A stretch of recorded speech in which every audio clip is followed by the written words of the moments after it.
अच्छा, अब next lecture में मुझे रिलेशनशिप निकालना है लीनियर और एंगुलर वेलोसिटीज़ के दरमियान। ठीक है, लीनियर और एंगुलर डिस्प्लेसमेंट के दरमियान रिलेशनशिप हम लोग लास्ट लेक्चर में निकाल चुके हैं। इस लेक्चर में हम दोनों वेलोसिटीज़ के दरमियान रिलेशन निकालेंगे। तो हम क्या कहते हैं देखते हैं। Late S1 and θ1 be the, देखो हम लोग सबसे पहले तो ये कि हम लोग वेलोसिटी का फॉर्मूला देख लेते हैं ना।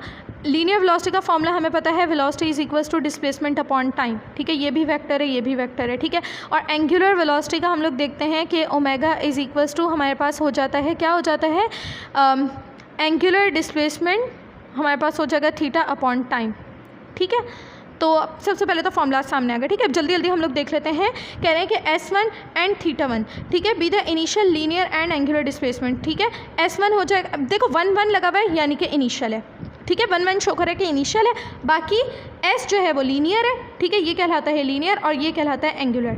ठीक है, S जो है वो लीनियर डिस्प्लेसमेंट हो जाएगा और जो थीटा है वो हो जाएगा एंगुलर डिस्प्लेसमेंट। ठीक है, और इनिशियल इसलिए क्योंकि दोनों के साथ लगा हुआ है 1 1।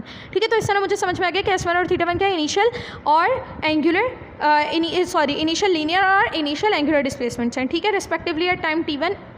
ठीक है, फर्स्ट जब टाइम t1 है तब ये है मेरे पास S1 है मेरे पास इनिशियल कौन सा लीनियर डिस्प्लेसमेंट और θ1 है मेरे पास इनिशियल एंगुलर डिस्प्लेसमेंट। ठीक है, फिर कहते हैं कि अच्छा जी टाइम गुजरा और टाइम t2 तक के पहुंच गया, और जब टाइम t2 तक के पहुंच गया तो फिर मेरे पास S2 और θ2 आ गए। 2 2 शो कर रहे हैं कि अब ये फाइनल है। फाइनल है क्या है, S है लीनियर डिस्प्लेसमेंट और थीटा है एंगुलर डिस्प्लेसमेंट। ठीक है, तो टाइम 1 के ऊपर S1 और θ1 इनिशियल लीनियर और इनिशियल एंगुलर डिस्प्लेसमेंट्स हैं, जबकि टाइम 2 के ऊपर S2 और θ2 फाइनल लीनियर और एंगुलर डिस्प्लेसमेंट्स हैं। ठीक है, अच्छा अब हमसे कहते हैं इनिशियल और फाइनल निकाला क्योंकि मुझे डेल्टा निकालना है। ठीक है, डेल्टा S मेरे पास किसके इक्वल हो जाएगा, जब मैं फाइनल डिस्प्लेसमेंट में, फाइनल लीनियर डिस्प्लेसमेंट में से इनिशियल लीनियर डिस्प्लेसमेंट को माइनस कर दूंगी, यानी कि S2 माइनस S1 कर दूंगी। ठीक है, इसी तरह मेरे पास डेल्टा थीटा कब निकलेगा, जब मैं फाइनल कौन सी एंगुलर डिस्प्लेसमेंट में से इनिशियल एंगुलर डिस्प्लेसमेंट को माइनस कर दूंगी।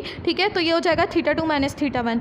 ठीक है, फिर डेल्टा t मेरे पास किस तरह से आएगा, जब मैं फाइनल टाइम में से इनिशियल टाइम को माइनस कर दूंगी तो ये हो जाएगा मेरे पास t2 माइनस t1।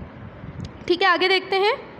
जो लास्ट लेक्चर हम लोगों ने किया था जिसमें हमारे पास एक रिलेशनशिप आया था लीनियर और एंगुलर डिस्प्लेसमेंट के दरमियान, उसमें हमारे पास एक इक्वेशन बनी थी 5.6। वो ये बनी थी कि S is equals to r theta.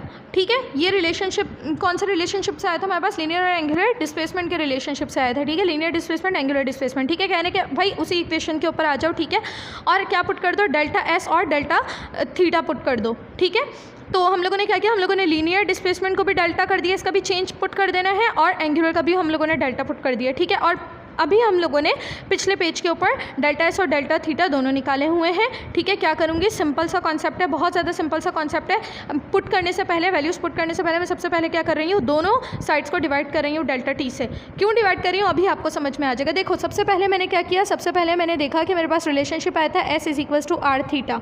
ठीक है, फिर मैंने क्या किया, मैंने यहाँ पर भी डेल्टा पुट कर दिया और यहाँ पर भी डेल्टा पुट कर दिया, क्योंकि जब हम लोगों ने अभी ये वाला लेक्चर जब हम लोगों ने स्टार्ट किया है एंगुलर और लीनियर डिस्प्लेसमेंट, एंगुलर और लीनियर वेलोसिटी के दरमियान रिलेशनशिप जब से हम लोगों ने स्टार्ट किया, हम लोगों ने पिछले पेज पर डेल्टा S भी निकाल लिया है, डेल्टा थीटा भी निकाल लिया है। ठीक है, इसलिए मैंने उसी इक्वेशन को इस फॉर्म में कन्वर्ट कर लिया है। ठीक है, अब मैं क्या कर रही हूँ, मैंने दोनों साइड्स को डेल्टा t से डिवाइड कर दिया। भाई एक रीज़न है, मैथ्स मुझसे कहती है कि अगर एक काम एक तरफ करो तो उसे दोनों तरफ करो। ठीक है, तो मैंने दोनों तरफ क्या किया, अपनी मर्जी से डेल्टा t से डिवाइड करवा दिया। रीज़न क्या है इसका, क्योंकि देखो S अपॉन t किसके इक्वल होता है, डिस्प्लेसमेंट अपॉन टाइम किसके इक्वल होता है, लीनियर वेलोसिटी के इक्वल होता है। ठीक है, और ओमेगा अपॉन t किसके इक्वल होगा, एंगुलर डिस्प्लेसमेंट अपॉन टाइम किसके इक्वल होगा, ऑब्वियसली एंगुलर वेलोसिटी के इक्वल होगा, ओमेगा के इक्वल हो जाएगा। ठीक है, और यहाँ पर बच गया r, तो r आ गया यहाँ पर एज इट इज़। ठीक है, इस तरह मेरे पास आ गया v is equals to r omega. ठीक है, इस तरह मेरे पास आ गया, इससे आ गया v और इससे आ गया मेरे पास ओमेगा। ठीक है, और ये r अपनी जगह पर एज इट इज़, इस तरह मेरे पास ये फॉर्मूला आ गया v is equals to r omega. ठीक है, और क्योंकि तीनों वेक्टर्स हैं तो मैंने तीनों के ऊपर एरो हेड्स लगा दिए। ठीक है, और वेक्टर फॉर्म में ऑब्वियसली क्या होती है, क्रॉस मल्टीप्लिकेशन होती है, तो मैंने क्रॉस प्रोडक्ट भी शो कर दिया। ठीक है, ये रिलेशनशिप है लीनियर और एंगुलर वेलोसिटीज़ के दरमियान। थीटा जो है वो एंगल है, ठीक है, r और ओमेगा के दरमियान। ठीक है, अगर मैं इसको शो करूँगी, इसको मैं इस तरह से लिखूँगी ना, फिर r ओमेगा साइन थीटा। ठीक है, तो ये थीटा जो होगा, ये वाला जो थीटा होगा, ये अब वो डिस्प्लेसमेंट वाला नहीं होगा, डिस्प्लेसमेंट वाला तो ये था। ठीक है, तो इधर कन्फ्यूजन ना हो इसलिए यहाँ पर लिखा हुआ है कि साइन थीटा वाला जो थीटा होगा वो r और ओमेगा के दरमियान का एंगल होगा। ठीक है, आगे मूव करते हैं। The direction of v is perpendicular to the plane containing r and omega, और जो वी की डायरेक्शन होगी यानी कि थर्ड वेक्टर आ रहा है। फॉर एग्जांपल हम लोगों ने इस तरह से पढ़ा है ना कि ए क्रॉस बी जब हम लोग करवाते हैं वेक्टर वाले चैप्टर में हम लोगों ने पढ़ा है वो एक नए वेक्टर सी के इक्वल होता है, ठीक है। तो हमसे कह रहे हैं फॉर एग्जाम्पल अगर मेरे पास एक वेक्टर है आर, ठीक है, और दूसरा वेक्टर है मेरे पास ओमेगा, ठीक है, तो जो मेरे पास तीसरा वेक्टर आ रहा है वो क्या आ रहा है मेरे पास, वो आ रहा है वी, ठीक है। और हम लोग ये पढ़ चुके हैं, क्या पढ़ चुके हैं कि जब मैं ए क्रॉस बी करवाती हूँ तो जो सी होता है इसकी डायरेक्शन हमेशा इन दोनों के क्या होती है, परपेंडिकुलर होती है, हमेशा इन दोनों के 90 डिग्री पर होती है। हम लोग डिटेल में सारी प्रॉपर्टीज़ करते हुए आ रहे हैं वेक्टर प्रोडक्ट की, ठीक है। तो इसी तरह सेम ये जो वी होगा इसकी जो डायरेक्शन होगी वो इन दोनों के क्या होगी, इन दोनों के परपेंडिकुलर होगी, 90 डिग्री पर होगी, ठीक है। तो वही चीज़ अगर चैप्टर 2 अच्छे से समझ में आया हुआ है तो वो चीज़ यहाँ पर बिल्कुल क्लिक कर जाएगी और फ़ौरन से समझ में आ जाएगी, ठीक है, कि जो डायरेक्शन होगी वी की वो परपेंडिकुलर होगी आर और ओमेगा के प्लेन के, ठीक है। आगे देखो राइट हैंड रूल जो है is use to determine the sense of direction of v, ठीक है। राइट हैंड रूल से भी हम डायरेक्शन बता सकते हैं, same as for the cross product of two vectors, बिल्कुल जिस तरह दो वेक्टर्स का क्रॉस प्रोडक्ट निकाला जाता है बिल्कुल उसी तरह अब यहाँ पर इसको डिटेल में एक्सप्लेन नहीं किया हुआ है, ठीक है।